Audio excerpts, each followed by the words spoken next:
사람에게 상처받고 나면 신뢰하는 일조차 두려워집니다. 한 제자가 말했습니다. 스님, 저는 사람을 너무 쉽게 믿습니다. 그래서 늘 상처받고 후회합니다. 스님은 조용히 찻잔을 들었습니다. 그리고 말했습니다. 이 잔은 얇고 가볍지만 물을 담을 수 있는 이유는 그릇의 모양을 알고 있기 때문이다. 마음을 내어주는 것도 마찬가지다. 상대를 아는 만큼만 조심스럽게 담아야 한다. 믿는 것은 나쁜 게 아니다. 다만 너무 빨라서 넘치게 만들지 않아야 한다. 열심히 했는데 아무것도 달라지지 않을 때 무력함이 마음을 덮습니다. 제자가 힘없이 말했습니다. 스님, 정말 열심히 했는데 아무것도 바뀌지 않았습니다. 이젠 지치기만 해요. 스님은 한 알의 씨앗을 손에 쥐어 보여주었습니다. 이 씨앗을 뿌렸다고 바로 내일 꽃이 피는 건 아니다. 뿌리는 흙을 만나고 빛과 비를 견뎌야만 비로소 싹이 튼다. 너의 노력은 이미 뿌려졌다. 눈에 보이지 않아도 지금 계속 자라고 있는 중일 것이다. 우리는 선택의 순간 자주 흔들립니다. 제자가 고민스러운 얼굴로 물었습니다. 스님, 어느 길이 옳은지 모르겠습니다. 선택할수록 불안하고 어느 쪽이든 후회할 것만 같아요. 스님은 잠시 생각하더니 말했습니다. 여러 갈래 길이 있다면 결국은 걸어가 본 뒤에만 알 수 있는 것들이 있다. 그러니 너무 오래 멈춰 서 있으면 그 자체가 가장 큰 후회가 될 것이다. 결국 옳고 그름보다 중요한 건 그 길을 나답게 걸어가는 일이다. 어떤 날은 이유 없이 모든 게 벅차고 힘들게 느껴지기도 합니다. 한 제자가 조용히 말했습니다. 스님, 숨이 막힐 만큼 힘든 날이 있습니다. 아무 일도 안 하고 싶은 그런 날이요. 스님은 따뜻한 차를 한 잔 따라주며 말했습니다. 차도 끓는 시간이 지나야 향이 제대로 우러난다. 우리의 삶도 마찬가지다. 뜨겁고 버거운 날들이 너를 더 깊고 진하게 만들 것이다. 그러니 지금은 잠시 식는 시간일지도 모른다. 너무 조급해하지 말고 잠시 그대로 있어도 괜찮다. 한 제자가 말했습니다. 스님, 저보다 앞서가는 사람을 보면 마음이 답답하고 질투가 납니다. 스님은 조용히 물었습니다. 남의 기쁨을 함께 기뻐할 수 있느냐? 제자가 말없이 고개를 저었고 곧이어 스님은 말했습니다. 질투는 마음의 불이다. 남을 태우려다 결국 너의 평화를 태워버린다. 기쁨을 나누는 자는 평화를 얻고 시기를 품은 자는 끝내 혼자 남을 것이다. 한 제자가 스님께 물었습니다. 스님, 저는 지금보다 더 잘 되고 싶습니다. 더 많이 갖고 싶고 남들보다 더 높이 올라가고 싶어요. 그러자 스님은 제자를 데리고 언덕 위까지 올라갔습니다. 그리고 작은 돌을 하나씩 안겨주며 말했습니다. 더 가지고 싶다고 했지. 그럼 이것도 저것도 내 것이 되어야지. 제자는 얼마 지나지 않아 지쳐 주저앉았습니다. 숨이 가쁘게 차오르자 스님이 말했습니다. 욕심은 돌처럼 내 어깨를 무겁게 할 뿐이다. 비우면 가벼워지고 가벼워지면 더 멀리 갈 수 있는 것이다. 한 제자가 깊은 고민 끝에 스님께 말했습니다. 스님, 아무도 제 마음을 몰라주는 것 같습니다. 무엇을 말해도 벽에 대고 얘기하는 기분이에요. 스님은 미소 지으며 따뜻한 차를 따라주었습니다. 이 차의 온도는 나만 느낄 수 있다. 누군가에게 설명해도 그 온기를 완전히 전달할 순 없지. 사람의 마음도 그렇다. 너의 마음은 내가 가장 잘 알고 그 누구보다 내 편이 되어야 한다. 남이 몰라주는 건 괴로울 수 있다. 하지만 스스로를 알아주는 것이 훨씬 더 깊은 평안을 가져다 줄 것이다. 과거의 일은 지나갔지만 마음속에서는 쉽게 떠나지 않습니다. 한 제자가 스님께 물었습니다.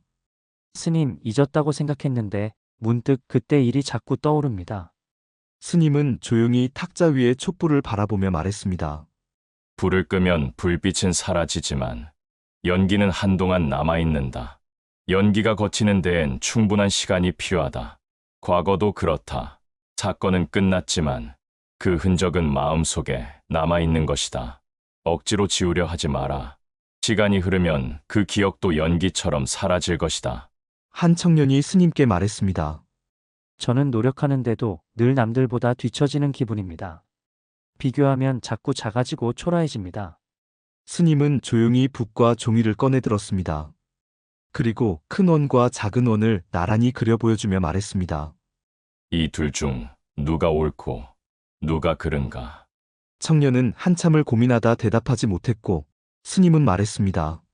작다고 덜 완전한 것도 아니고 크다고 더 나은 것도 아니다. 각자의 크기는 그저 다를 뿐인 것이다. 한 제자가 고개를 숙인 채 말했습니다. 스님, 저는 제 자신이 너무 싫습니다. 아무리 봐도 못난 것 같고 어떤 노력을 해도 만족스럽지 않아요. 그러자 스님은 더러운 손거울 하나를 꺼내서 보여주며 물었습니다. 이 더러운 거울에 비친 너의 모습이 진짜 내 얼굴이겠느냐?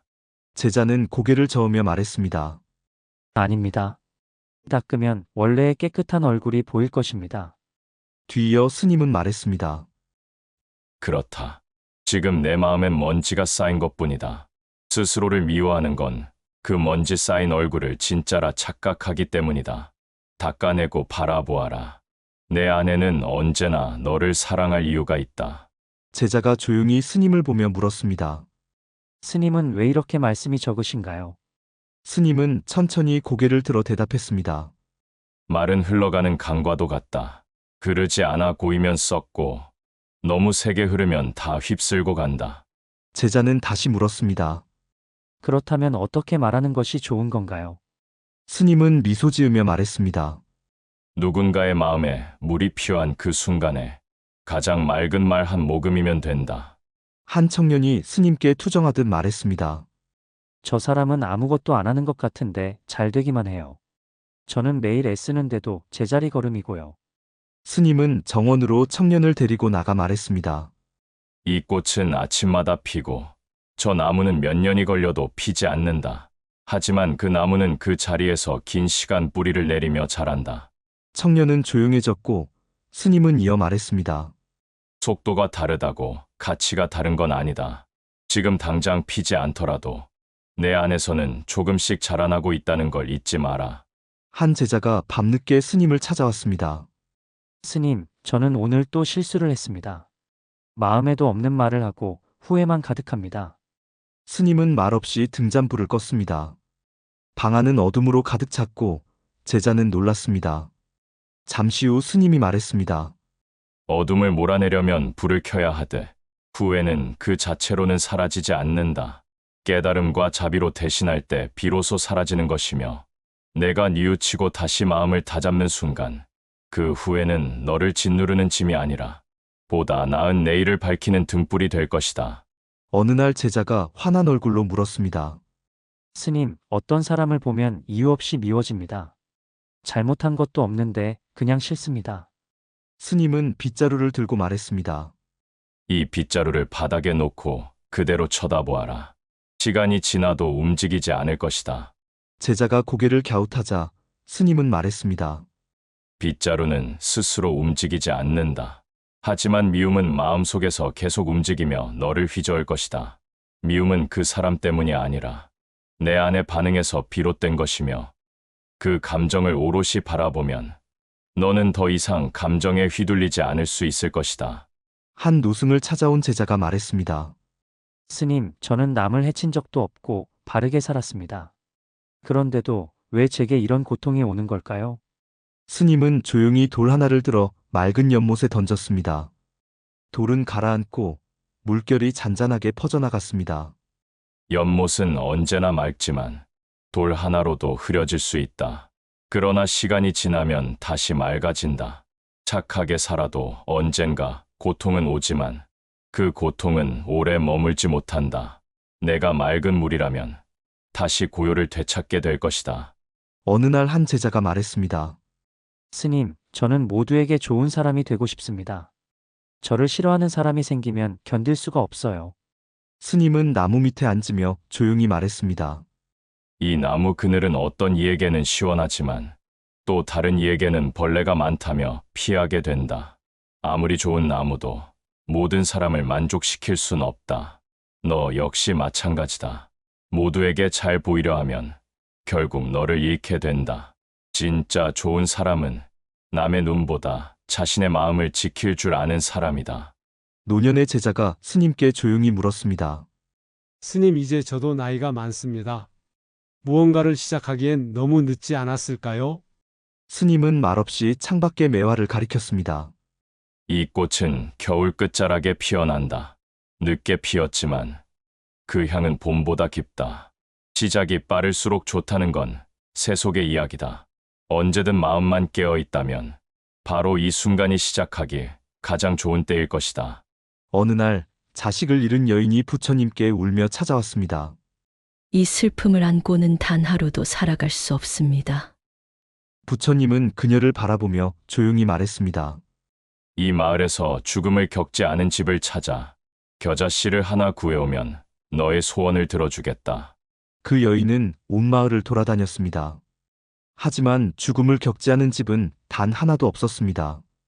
며칠 뒤 그녀는 다시 부처님 앞에 섰습니다. 저 혼자만 아픈 게 아니었군요. 부처님은 고개를 끄덕이며 말했습니다. 슬픔은 사라지는 것이 아니라 함께 살아내는 것입니다. 하루는 한 제자가 부처님께 물었습니다. 삶이 너무 괴롭고 나만 힘든 것 같습니다. 어떻게 하면 이 고통에서 벗어날 수 있을까요? 부처님은 조용히 제자의 말을 듣고 잠시 침묵했습니다. 그리고 이렇게 말씀하셨습니다. 괴로움은 삶의 일부가 아니라 삶 그 자체이다. 제자는 놀라서 다시 물었습니다. 그럼 고통을 없앨 수 없다는 말씀이십니까? 부처님은 미소 지으며 말했습니다. 모두가 각자의 괴로움을 안고 살아간다. 고통은 피하는 것이 아니라 이해하는 것이다. 그 순간부터 그것은 더 이상 너를 지배하지 않는다. 한 제자가 부처님께 물었습니다. 자꾸 화를 내게 됩니다. 어떻게 해야 좋을까요? 부처님은 손에 불을 피운 횃불을 들고 말씀하셨습니다. 이 불을 내 손으로 꼭 쥐어보아라. 제자가 놀라며 대답했습니다. 그럼 제 손이 다치잖아요. 부처님은 고개를 끄덕이며 말했습니다. 그렇다. 분노란 바로 이 불과 같다. 남을 태우려 하지만 결국 가장 먼저 타는 건 너 자신이다. 한 제자가 스님께 말했습니다. 저는 더 많은 걸 배우고 싶습니다. 스님의 모든 가르침을 내려주십시오. 스님은 아무 말 없이 찻잔을 꺼내 차를 따르기 시작했습니다. 하지만 잔이 가득 찼는데도 멈추지 않고 계속 따르자 차가 바닥까지 넘쳐 흘렀습니다. 제자가 놀라 소리쳤습니다. 스님, 잔이 넘칩니다. 스님은 잔을 내려놓고 조용히 말했습니다. 너의 마음이 지금 이 잔과 같다. 이미 가득한 그릇엔 아무것도 담을 수 없다.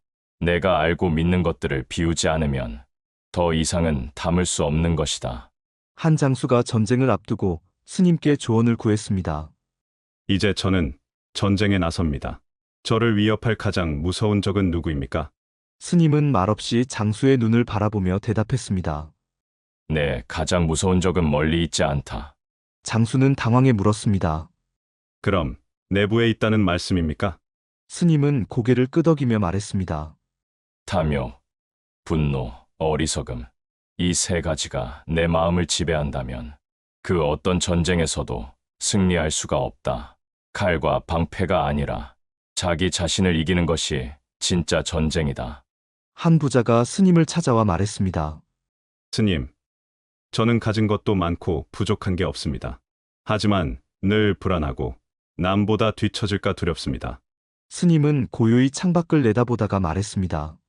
그 많은 것들이 진짜 당신을 채워주고 있습니까? 부자가 대답하지 못하자 스님은 이어 말했습니다. 가진 것을 지키려는 마음이 많을수록 고통도 따라옵니다. 진짜 부자는 더 가지려 하지 않는 사람이며 만족할 줄 아는 마음이 참된 부를 만듭니다. 한 남자가 스님 앞에 와서 욕을 퍼부었습니다. 하지만 스님은 미동도 없이 듣고만 있었습니다. 그 모습을 지켜보던 제자들이 나서며 말했습니다. 왜 아무런 반응도 안 하십니까? 스님은 고요하게 대답했습니다. 누군가 나에게 선물을 건넸을 때 내가 그 선물을 받지 않으면 그건 누구의 것이겠느냐? 제자들은 잠시 멈칫했고 스님은 이어 말했습니다. 그 사람의 말은 그 사람의 마음에서 온 것이다. 내가 받지 않으면 그것은 그의 마음 안에 머무를 뿐이다. 마른 칼이 될 수도 있고 연꽃이 될 수도 있다. 무엇을 선택할지는 너 자신에게 달렸다. 한 제자가 밤 늦은 시간 스님을 찾아왔습니다. 스님, 앞으로의 미래가 너무 두렵습니다. 어떻게 살아갈지 몰라 잠도 잘 수 없습니다. 스님은 제자에게 촛불 하나를 건넸습니다. 이 촛불을 들고 깊은 밤길을 걸을 수 있겠느냐? 제자가 말했습니다. 당장 앞은 안 보이겠지만 한 걸음씩 나아갈 수는 있습니다. 스님은 미소 지었습니다. 두려움은 그 앞을 모두 보려 할 때 생기는 것이다. 지금 이 순간, 이 한 걸음 한 걸음에 집중하면 불안은 점점 스스로 줄어들 것이다. 제자가 스님께 깊은 한숨을 내쉬며 말했습니다. 스님, 아무리 노력해도 남는 게 없습니다. 기뻤던 일도 금방 사라지고 삶이 다 허무하게 느껴집니다. 스님은 흙을 한 줌 쥐어 제자의 손에 올려주며 말했습니다. 이 흙을 꼭 쥐고 있어 보거라. 잠시 후 제자는 손바닥에서 흙이 사라진 걸 보았습니다. 손가락 사이로 모두 흘러내렸기 때문입니다. 스님이 말했습니다. 삶은 꼭 쥐려 할수록 빠져나간다. 허무하게 느껴질 땐 꼭 쥐려는 대신 바라보아라. 바라보면 그 속에 숨은 의미들이 보이기 시작할 것이다.